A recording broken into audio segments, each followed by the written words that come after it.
Hi అండి అందరికీ. ఎలా ఉన్నారు? Welcome back to our channel. ఈరోజుటి మన స్టోరీ ఆ గగనమే ఈ ధరణి పార్ట్ 3. అమ్మమ్మ, మీరు అంత కంగారు పడకండి. ఇంకో అరగంటలో వెళ్ళిపోతాం. పక్క సీట్లో జయలలిత గారు.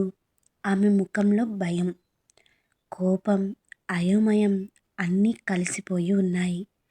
ఈ పిచ్చి నిర్ణయం ఎందుకు తీసుకున్నాడమ్మా? ఎండి పదవికి రాజీనామా చేయడమేంటి? ఒక ఆడపిల్ల కోసం జీవితాన్ని పణంగా పెట్టడం అవసరమా? జయలలిత గారి మాటలు గాలిలో కలిసిపోతున్నాయి. ధరణి మాత్రం ఏమీ మాట్లాడడం లేదు. కారు ముందు వెళ్తున్న రోడ్ స్పష్టంగా కనిపిస్తున్నా ఆమె మనసులో మాత్రం గగన్ మాటలే తిరుగుతున్నాయి. కంపెనీ పోతే పోని, కానీ నా కుటుంబం నువ్వే ధరణి. ఆ మాటల్లో ప్రేమ ఉంది, కానీ ఆ ప్రేమ ఇప్పుడు ఆమెకి భారంగా అనిపిస్తోంది. అమ్మమ్మ, చాలాసేపటి తర్వాత ధరణి మాట్లాడింది. అతను తీసుకున్న నిర్ణయానికి కారణం నేను కాదు, అతని తప్పులే. జయలలిత గారు ఆశ్చర్యంగా చూశారు. తప్పులా? ప్రేమించడం తప్పా అమ్మా? ధరణి స్వల్పంగా నవ్వింది. ప్రేమించడం తప్పు కాదు అమ్మమ్మ. ప్రేమ పేరుతో ఇంకొకరి జీవితాన్ని నిర్ణయించడం తప్పు. ఆ మాటలకి జయలలిత గారు మౌనంగా మారారు. ఆమెకి ఇప్పుడు విషయం అర్థమవుతోంది. నిన్ను పెళ్లి చేసుకుని మీ అక్కకి అన్యాయం చేశాడని నువ్వు అనుకుంటున్నావు, కానీ నిన్ను పెళ్లి చేసుకుని తన ప్రేమకు న్యాయం చేసుకున్నాను అని వాడనుకుంటున్నాడు. నువ్వు వాడిని అపార్థం చేసుకోవడంలో తప్పు లేదు. వాడి ఆలోచన తప్పు కాదు. ఇక్కడ తప్పు ఎవరిది అయినా ఉంటే అది పరిస్థితులది, కాలానిది, అంతే. అన్నయ్య, నువ్వు ఏం చేస్తున్నావో నీకు అర్థమవుతుందా? దీని తరువాత ఏం జరుగుతుందో నీకు బాగా తెలుసు.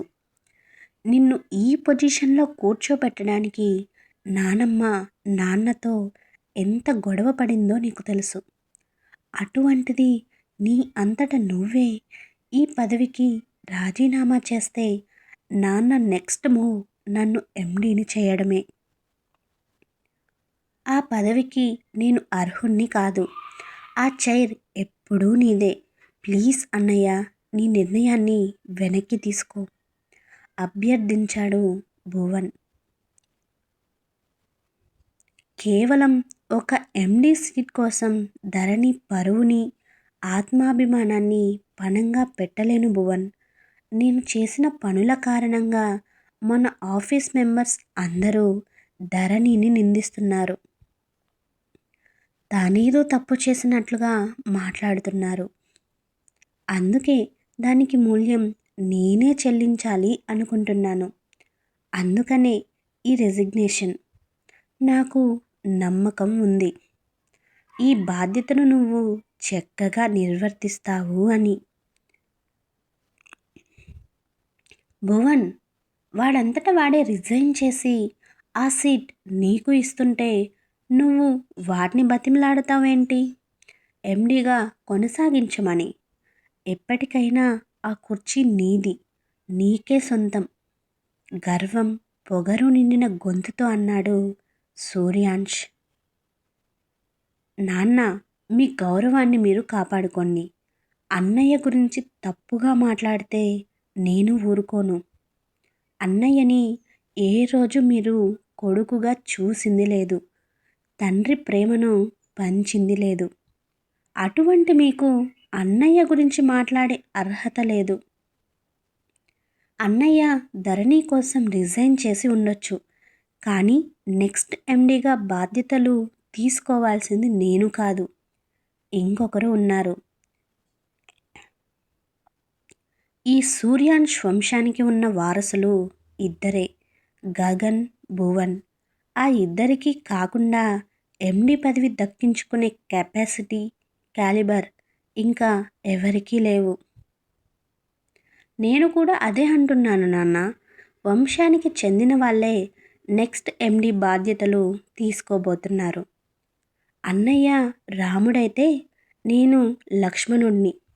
రాముడు వనవాసం చేసినప్పుడు భరతుడు ఎలా రాముడి పాదుకల్ని సింహాసనం మీద పెట్టి రాజ్యాన్ని పాలించాడో, అలాగే ఇప్పుడు మా అన్నయ్య బాధ్యతల నుంచి తప్పుకున్నాడు కాబట్టి మా వదినని అంటే ధరణిని ఎండీగా పెట్టి వెనుక నుంచి నేను నడిపిస్తాను. అఫ్కోర్స్ మా వదినకి కంపెనీని నడిపించే అంత టాలెంట్, మీరన్నట్టు కెపాసిటీ, క్యాలిబర్ అన్నీ ఉన్నాయి. ధరణిని ఎండీగా నేను ప్రపోజ్ చేస్తున్నాను. దానికి నేను ఒప్పుకోను భువన్, కోపంగా ప్రతిధ్వనించింది సూర్యాంష్ గొంతు. కాన్ఫరెన్స్ హాల్లో ఉన్న ప్రతి ఒక్క ఎంప్లాయీ ధరణిని భువన్ ఎండీగా ప్రపోజ్ చేయడంతో వాళ్ళ ముఖాలు ఆశ్చర్యంతో నిండిపోయాయి.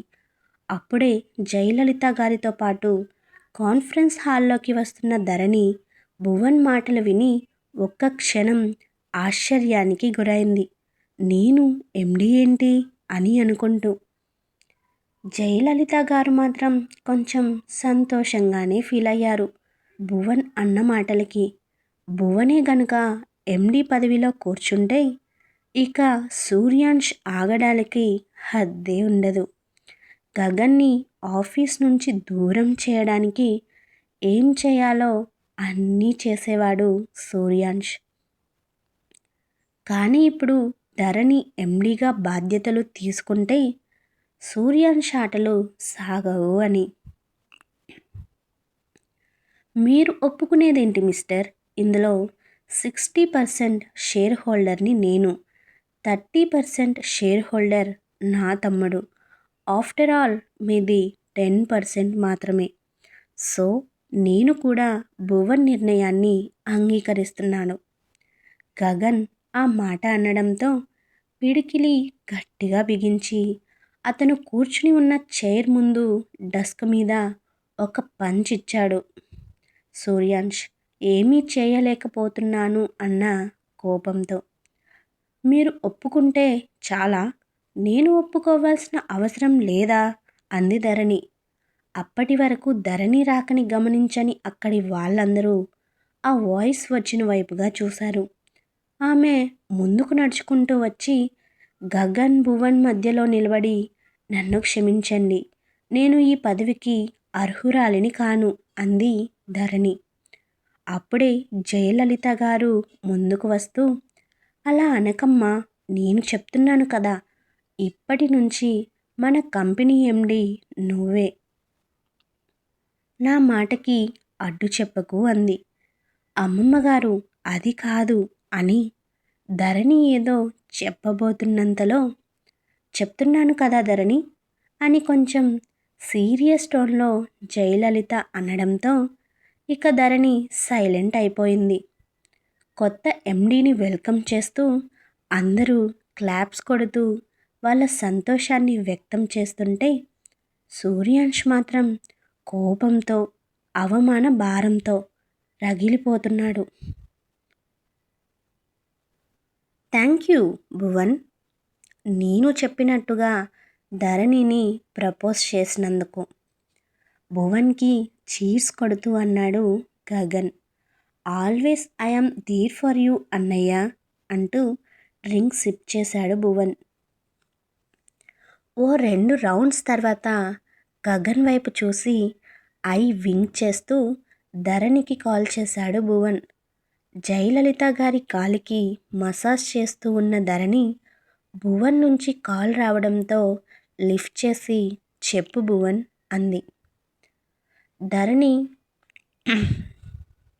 ధరణి కాల్ లిఫ్ట్ చేసి చెప్పు భువన్ అని ధరణి అనగానే, ధరణి, నేను అన్నయ్య డ్రింక్ చేసి ఉన్నాం, మమ్మల్ని కొంచెం ఇంటి దాకా డ్రాప్ చేస్తావా ప్లీజ్ అని భువన్ అనగానే జయలలిత గారి వైపు చూసి నవ్వుతూ, ఇప్పుడే వస్తానమ్మమ్మ అంటూ కార్ కీస్ తీసుకుని భువన్ చెప్పిన అడ్రస్కే వెళ్ళింది. భువన్ ఏమో గుడ్ బాయ్లా కార్ ఎక్కగానే గగన్ మాత్రం ఫుల్లుగా తాగినట్టు నటిస్తూ ధరణి మీద పడిపోయాడు. ఏంటిది భువన్, మీ అన్నయ్య అంతలా తాగాడా, ఇలా మీద మీద పడిపోతున్నాడు? కోపంగా అంది ధరణి. భువన్ నేను కొంచెమే తాగాను అని చేత్తో చూపిస్తూ అంటూ, అన్నయ్య మాత్రం ఫుల్లుగా తాగాడు అన్నాడు. ఇక ధరణి తప్పక తన చేతుల్ని గగన్ చేతుల్ని తన భుజాల మీద వేసుకొని కారు వైపు నడిపించి కూర్చోబెట్టి సీట్ బెల్ట్ పెడుతుంటే గగన్ ధరణి జుట్టుని మెల్లిగా సవరిస్తూ ఉహ్ అంటూ ఆమె ముఖం మీద గాలి ఊదాడు. ఛీ, మందు కంపు అని ధరణి అంటుంటే, హే అన్నయ్య రొమాంటిక్ యాంగిల్ బయటికి తీశాడు. అయ్యో నేను చిన్న పిల్లాన్ని, ఇవన్నీ చూడకూడదు అని 2 చేతులతో కళ్ళు మూసుకున్నాడు వెనుక సీట్లో కూర్చుని ఉన్న భువన్. రేయ్ ఓవర్ యాక్షన్ చేయకు అని గగన్ అంటుంటే గగన్కి సీట్ బెల్ట్ పెట్టడం పూర్తి చేసి డ్రైవింగ్ సీట్లో కూర్చుని కార్ డ్రైవ్ చేస్తుంది ధరణి. ధరణి గేర్ మారుస్తున్న ప్రతిసారి ఆమె చేయి మీద తన చేతిని వేసేవాడు గగన్. ఏయ్ డోంట్ టచ్ మీ అని ధరణి అంటే మళ్ళీ అదే చేయి తీసుకొని లైట్ పెక్కిస్తుంటే చిరాగ్గా ఫీల్ అవుతూ డ్రైవ్ చేస్తుంది. ధరణి ఇక్కడ ఆపావేంటి, నన్ను మా ఇంటి దగ్గర డ్రాప్ చేయి అన్నాడు భువన్. ఈ టైంలో ఈ వేషంలో మీ ఇంటికి వెళ్తే మీ అమ్మ చీపురు తిరిగేస్తుంది అని ధరణి అనడంతో అమ్మో అది కూడా కరెక్టే అన్నాడు భువన్. వదిన ఆజ్ఞని శిరశ వహిస్తాను అంటూ ధరణి ముందు వంగి దండం పెట్టి తూగుతూ తూలుతూ గెస్ట్ రూమ్లోకి వెళ్ళిపోయాడు భువన్. వాచ్మెన్ సాయంతో గగన్ని అతి కష్టం మీద రూమ్కి చేర్చి బెడ్ మీద పడుకోబెట్టి షూ విప్పుతుంటే చటుక్కున లేసిన గగన్ ఆమె చేయి పట్టుకుని ఫోర్స్గా బెడ్ పైకి లాగాడు. అనుకోని ఆ చర్యకి ధరణి గగన్ వైపు కోపం అయోమయం నిండిన కళ్ళతో చూస్తుంటే మత్తు నిండిన అతని కళ్ళు ఇంకొంచెం మత్తుతో ఆమెనే మత్తుగా చూస్తున్నాయి. అతని కళ్ళ మాయలో